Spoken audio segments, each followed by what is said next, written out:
Hello and welcome to another minion guide with me, Meoni, here on the Clismcast. Today we're looking at the wind-up Exdeath Minion. This guy is found sometimes in the treasure coffers at the end of the normal mode encounter for Exdeath within the Omega Deltascape version 4 instance. This is the only way to get this minion, and he is completely unsellable or tradable. The minion has an incredibly cool array of interactions, including the spinning of his blade here in this animation.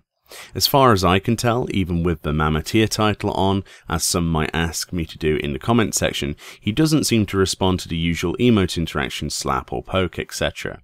However, he does have an incredible interaction with another minion. Now, we did a video on the Guido Turtle minion in a previous video, which I'll have a link to in the description for your convenience if you would like to see that one. However, what we didn't show in that video is the interaction Guido has with the Exdeath minion. Due to the time it came out, Omega was relatively new, and I didn't want to spoil it too drastically for my audience, so I chose to do this at a later time.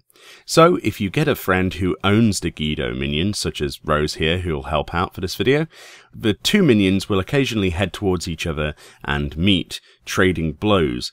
Guido will turtle slap Exdeath, and Exdeath will try to slice him in two with his great big sword. This lasts a second or two, and then they go back to their normal independent idle animations. So if you're unsure as to the meaning behind this, in Final Fantasy V, Guido fights Exdeath in that game.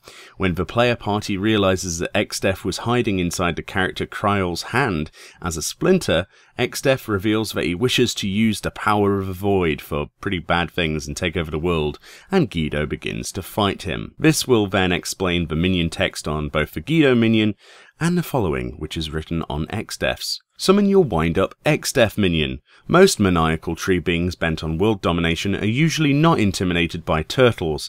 This one is. Retrieved in a Deltascape, this full metal automaton is a recreation of a terrible villain appearing in ancient legend.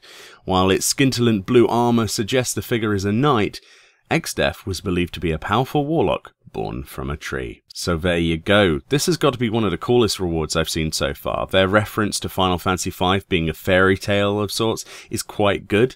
I like the idea of these myths and childhood stories being the other games, with a lot of the story pondering other worlds and adjoining between them in Final Fantasy XIV of late. It's always nice to find an excuse to include some very, very nice fan service. If you enjoyed this video, please consider a subscription. It costs nothing and helps me gauge my work here on YouTube and helps me create better content for you guys. Thank you kindly for watching, and I'll see you next time.